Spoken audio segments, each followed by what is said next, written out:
Salut à tous et bienvenue dans cette nouvelle vidéo. Je voudrais, avant de commencer cette vidéo, vous présenter mes meilleurs vœux pour cette nouvelle année 2017. Je vous souhaite que le meilleur, vraiment plein de santé et beaucoup de bonheur avec vos animaux. Que tout se déroule comme vous le voulez, que vos projets se concrétisent. Passons maintenant à la vidéo et comme vous avez pu le découvrir très certainement dans les titres, je vais un peu vous détailler combien nous coûte un cheval par an, c'est-à-dire au niveau des frais d'entretien, de tout ce qui est vétérinaire, dentiste, pension aussi, et le coût du cheval. Pour faire cette vidéo, je suis partie sur deux cas principaux pour vous faire un budget un peu variable. Dans les deux cas, je me suis basée pour faire ce calcul sur un cheval de compétition, un cheval qui fera uniquement de la compétition en club, voire un tout petit peu d'amateur, mais très gentiment. Donc pas un vieux cheval et pas non plus un cheval trop jeune. Voilà, en général un cheval de 6-7 ans qui a déjà un petit peu d'expérience, puisque je pense que ce sera effectivement le cheval que la grande majorité d'entre vous cibleront si jamais vous tendez à devenir propriétaire. La principale différence va se retrouver notamment au niveau de la pension. Dans le premier cas, on va retrouver une pension au pré où vous devrez vous-même vous occuper de votre cheval. Ça sera effectivement la solution la moins chère, mais celle qui va vous coûter aussi le plus de temps et le plus d'investissement de votre part. Et dans un deuxième cas, on va retrouver le cheval qu'on va mettre en pension dans une écurie ou dans un club. La pension que j'ai choisi de prendre dans ce cas-là, c'est d'une pension pré-box ou paddock box, voilà, le cheval sorti la journée et rentré la nuit au box, ça sera la solution la plus confortable pour vous et pour votre cheval. Au niveau de l'entretien, voilà, ça demande quand même beaucoup moins d'investissement et vous êtes un peu plus libre. En revanche, évidemment, ça va vous coûter beaucoup plus cher. On va donc passer au premier cas, celui qui sera forcément le moins cher mais qui va vous demander aussi beaucoup plus d'investissement de votre part. Donc si vous travaillez, si vous êtes à l'école ou si vous n'avez pas beaucoup de temps libre, ça va effectivement être assez compliqué de choisir cette solution. Mais moi je travaille et j'ai réussi à organiser mon emploi du temps autour de ça. J'y arrive, donc vous pouvez y arriver aussi, mais c'est vrai que c'est très compliqué et que ça demande vraiment beaucoup d'investissement. Donc dans ce premier cas, je suis partie, comme je vous l'ai dit, sur une base d'un cheval à 3000 €, capable de faire un petit peu de compétition et de loisirs. Un cheval assez polyvalent avec lequel vous pouvez tout à fait vous faire plaisir. Donc lors de l'achat, vous avez déjà à débourser en frais fixes 3000 €. Ça ne représente rien du tout par rapport au prix que vous allez avoir à payer à terme. C'est vrai que acheter un cheval, c'est ridicule, c'est rien du tout comparé à l'entretien que vous allez avoir à côté. Donc dans cette solution moins chère, il va falloir passer une visite vétérinaire, je pense que ça reste quand même indispensable. La visite vétérinaire consiste en quoi? Ça consiste en fait à s'assurer que le cheval est en bonne santé, en bonne forme physique pour pouvoir faire la discipline que vous allez envisager de faire à terme. Je m'explique, le vétérinaire va donc lui faire des tests sanguins, des tests au niveau de la vue, enfin il va l'examiner un peu partout. Et il va aussi pouvoir lui faire des radios des membres pour savoir un peu ce qui se passe à l'intérieur, s'il y a des traumatismes, des problèmes de dos ou différentes petites choses comme ça qui peuvent à terme vraiment abîmer le cheval. Moi-même je l'ai faite pour acheter Bali, ça a avéré qu'il avait rien du tout, qu'il était tout à fait correct pour ce que je voulais en faire. Donc par contre, avant de voir Bali, j'ai vu des dizaines de chevaux. Aucun n'a passé la visite vétérinaire. Soit on voyait qu'ils avaient un problème physique nous-mêmes, soit le vétérinaire à chaque fois nous disait non, là il y a un gros pépin, vous pourrez jamais sauter avec, c'est pas possible. Il vous propose de le faire sauter, mais physiquement le cheval ne sera pas capable à terme de vous suivre. Donc ça ne sert à rien de l'acheter. Et là c'est vraiment quelque chose de très important. Pour mon point de vue, je pense que c'est indispensable. Le coût de cette visite vétérinaire va donc s'élever à 150 € si vous ne faites pas les radios des 4 membres. Donc j'ai choisi cette solution là, je pense qu'elle est très risquée quand même. Quand vous achetez un cheval, pour moi ça reste indispensable de faire des radios, enfin chacun fait ce qu'il veut. Ensuite viennent tous les frais de l'équipement, notamment le filet, la selle, le tapis, les protections. J'ai pris vraiment l'équipement de base. J'ai pas choisi de collier de chasse, j'ai pas choisi de martingale, de gog.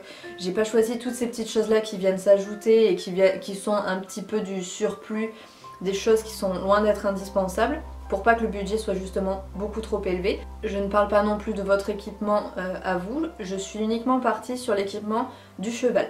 Tout ce qui est longe aussi pour travailler son cheval en longe, le licol, enfin bon, voilà, la graisse, les soins, la trousse de premier secours, tout ça, je l'ai choisi sur le site internet de Fuganza pour vraiment avoir une marque qui soit relativement faible au niveau du coût Mais pour autant, ça reste une marque qui a un bon rapport qualité-prix et le tout donc va s'élever à 1200 €. Sachant que pour moi aussi, la selle est un budget très important puisque je pense qu'on ne trouve pas une selle correcte à moins de 800 €. Nous arrivons donc après l'achat du cheval, la visite vétérinaire et l'équipement à 4350 €. Maintenant, on va parler de tout ce qui est frais plus ou moins négociables, des choses qu'on peut plus ou moins adapter et des choses que vous allez avoir à payer aussi tous les ans. Notamment, comme je vous l'ai dit, la pension. Vous avez encore une fois le choix entre l'avoir chez vous ou l'avoir chez quelqu'un d'autre. Pour la solution la moins chère, j'ai choisi un cheval chez soi, de quelqu'un qui est déjà propriétaire de son pré, mais c'est le cas de quelqu'un qui doit louer le pré, qui doit acheter le foin et acheter la ration de son cheval, sans prendre en compte un quelconque box ou abri.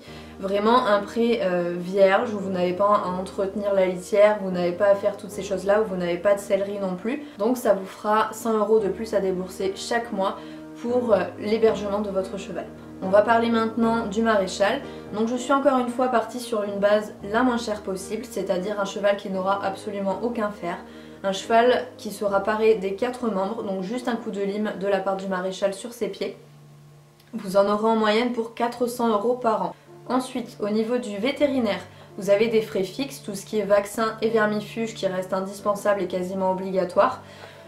Vous en aurez pour 60 € de vermifuge et 30 € de vaccin par an, sans compter les déplacements du vétérinaire, donc encore une fois qui peuvent faire très vite augmenter le budget si votre vétérinaire ne se trouve pas juste à côté de chez vous, donc c'est vraiment à prendre en compte dans votre budget aussi. Et là je parle d'un cheval qui n'aurait absolument aucun traitement à prendre, qui n'aurait pas de problème particulier de santé, de rhume. Ensuite viennent le dentiste et l'ostéopathe. Question dentiste, je pense que ça reste indispensable, comme l'ostéopathe d'ailleurs, de le faire voir une fois par an. On en a pour 60 € de dentiste et 70 € d'ostéopathe. Ce sont des frais qui peuvent paraître futiles, mais ils sont indispensables dès qu'on travaille son cheval, dès qu'on le fait sortir en compétition. Mais c'est surtout pour empêcher d'autres problèmes plus graves de venir. Donc voilà, au total pour ce premier cas, vous allez vous en sortir pour 6200 € la première année, sans assurance, avec un cheval qui n'a absolument aucun problème de santé, pas de leçon et pas de concours non plus.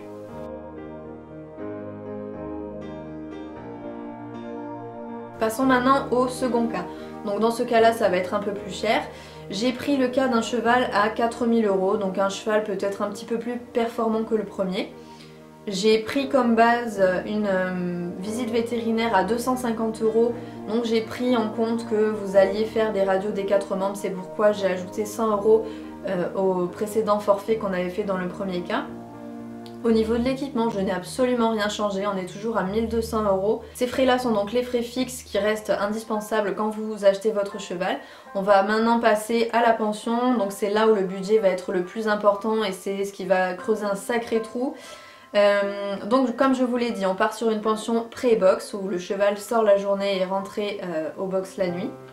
On en a en moyenne en France pour 300 à 500 €. Mais moi je suis donc partie et restée sur une base à 300 € par mois. Ensuite viennent les frais du maréchal. Je suis partie sur une base d'un cheval qui se référait des 4 membres. On va en avoir pour 650 €, donc pour le parage et la mise des fers. Ensuite au niveau du vétérinaire, je suis partie exactement sur la même base encore une fois. On part sur un cheval qui n'a absolument aucun problème de santé, qui n'aurait pas besoin de voir le vétérinaire pour des frais annexes. On reste sur un vermifuge à 60 € et sur des frais de vaccin à 30 €, ce qui nous fait toujours 90 €. Au niveau du dentiste et de l'ostéopathe, je suis restée exactement sur la même chose, 60 et 70 €. Je n'ai toujours pas pris en compte dans ce cas-là l'assurance qui s'élève pour le devis que j'ai fait faire par Cavale Assure pour un cheval voilà, à 4000 € à 400 € par an. Donc un budget qui est très important, mais une nouvelle fois, si votre cheval a vraiment des problèmes de santé, des coliques ou des choses comme ça peut vraiment être très intéressant d'avoir une assurance parce que dès qu'on a un vétérinaire qui se déplace en urgence pour une colique, on en a pour 200 €. Je n'ai toujours pas pris en compte les leçons et les concours. On reste sur la même base, donc 25 € pour une leçon et 50 € pour un concours. À vous de gérer en fonction de ce que vous voulez. Si vous voulez sortir plus ou moins fréquemment, faites votre calcul. En tout cas, pour cette deuxième solution, on en aura pour 9870 € par an. Encore une fois, pour le budget de la première année, avec l'achat du cheval, la visite vétérinaire et de l'équipement que vous n'aurez donc pas à racheter tous les ans. Pour résumer un peu ces deux situations, donc dans le premier cas, on s'en sort la première année pour 6 200 € par an. En revanche, à partir de la deuxième année, nous en sommes à 3 200 € par an de frais, ce qui nous fait donc 270 € par mois à sortir.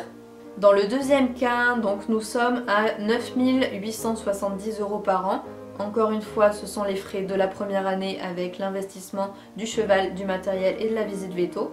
Nous nous en sortons pour 5 870 € la seconde année, donc en frais fixes. Et nous sommes donc à 490 € par mois à sortir, donc presque 500 €. Voilà, cette vidéo est maintenant terminée. J'espère du fond du cœur avoir été la plus claire possible. Je sais que beaucoup d'entre vous ont sûrement pour projet en cette année 2017 d'acheter un cheval, mais sachez vraiment que ce n'est pas une décision à prendre à la légère et que vous voyez que les coûts peuvent être très rapidement importants. Je vous ai retiré vraiment beaucoup de frais de ces deux situations.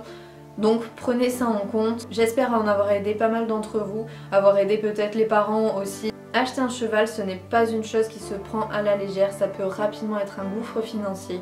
Donc prenez vraiment les bonnes décisions. Et si vous sentez que vous avez le budget et que vous êtes motivé pour entrer dans cette merveilleuse aventure, je n'ai qu'un mot à vous dire, c'est lancez-vous. Faites-vous plaisir parce que ça reste vraiment une aventure merveilleuse, une excellente expérience. Donc voilà, j'espère vraiment vous avoir aidé dans cette vidéo. Je vous fais plein de gros bisous et je vous dis à très bientôt dans une nouvelle vidéo. Salut!